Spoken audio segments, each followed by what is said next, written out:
जैन और आज हम बात करेंगे एनीकास्ट आईपी। ये एनीकास्ट आईपी क्या होता है?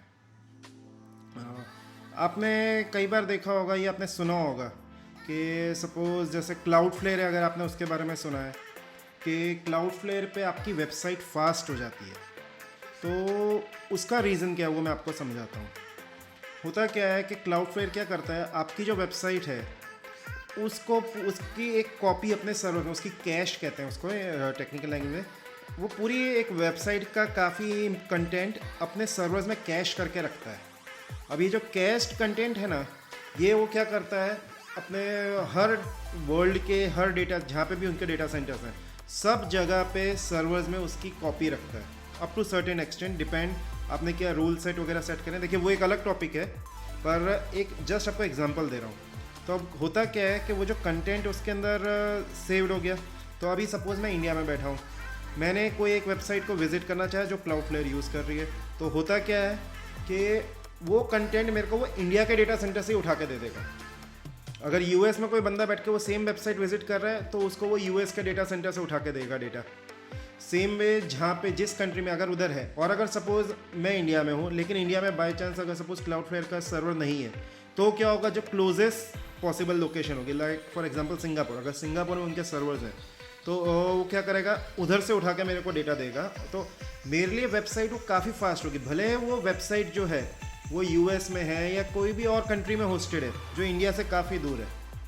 तो ये कैसे पॉसिबल होता है, क्योंकि क्लाउडफ्लेयर पे अगर आप आपकी वेबसाइट देखेंगे तो उसका आईपी एक होता है, मतलब सेम ही आईपी रहता है। आप चाहे उसको यूएस से पिंग करें या डीएनएस लुकअप करें या इंडिया से करें, वो सेम आईपी होता है। इसके अंदर क्या होता है कि जो आईपी एड्रेस होता है, उस आईपी एड्रेस को क्लाउडफ्लेयर ने अपने हर, मतलब उसके जो जितने भी आईपी रेंजेस हैं, क्लाउडफ्लेयर ने वो सारे आईपी रेंजेस को वर्ल्ड के उसके हर डेटा सेंटर में अनाउंस करके रखा है। अनाउंस करा है यानी कि हाँ, ये आईपी एड्रेस इधर है, सारे राउटर्स को मालूम है। अब होता क्या, अगर वो same IP address ranges multiple locations पे अनाउंस्ड हैं, तो फिर क्या हो जाता है कि जब मेरा इधर से कोई रिक्वेस्ट जा रही है उस वेबसाइट या उस आईपी को एक्सेस करने के लिए, तो मेरा इधर जो आईएसपी है उसका राउटिंग वो करेगा जो क्लोजेस्ट है। मतलब इंटरनेट बेसिकली इसी टेक्नोलॉजी में it always takes the shortest route.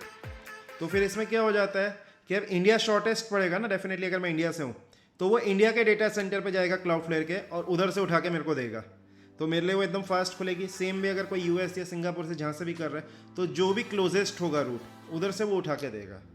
तो ये एनीकास्ट होता है। अब मैं आपको, चलो मैंने एक आपको थोड़ा सा इसके ऊपर वापस दिखाता हूँ, एक डायग्राम बना के, और कैसे how it works. Suppose for example ये एक क्लाइंट कंप्यूटर है, ये है इंडिया में। एक और बना देते हैं, एक ये C1, ये C2, ये है यूएस में। अब हमने अपने सर्वर्स रखे हैं 4 अलग अलग कंट्रीज़ में। S1 ये है यूएस में, ये है S2 सर्वर 2 ये है यूके में, फिर S3 सर्वर 3 ये है इंडिया में, फिर एक ले लेते हैं सर्वर 4 S4 ये है सिंगापुर में। ठीक है। अब कोई रिक्वेस्ट अगर इंडिया से आती है, तो सबसे इंटरनेट किस कॉन्सेप्ट पे चलता है कि इंटरनेट की routing, it takes the shortest and the fastest route. तो अब क्लाइंट 1 अगर कोई वेबसाइट विजिट कर रहा है जो एनीकास्ट आईपी यूज़ कर रही है, तो अगर वो इंडिया से रिक्वेस्ट आ रही है, तो उसको सबसे फास्ट कौन सा रूट पड़ेगा, ये सबसे क्लोजेस्ट लोकेशन, तो वो जाएगी इंडिया के सर्वर पे। अब अगर यूएस का कोई क्लाइंट विजिट करता है वही सेम वेबसाइट, तो उसको सबसे क्लोज पड़ेगा यूएस, तो वो रिक्वेस्ट जाएगी यूएस में। तो basically this is how Anycast work, या ये बेनिफिट है एनीकास्ट का। सो गाइज, आई होप आपको ये वीडियो अच्छा लगा होगा। अगर आपको ये वीडियो अच्छा लगा है तो प्लीज़ चैनल को सब्सक्राइब करिए, वीडियो को लाइक करिए और बेल आइकन प्रेस करिए। I will try to add more similar videos very soon. Thank you.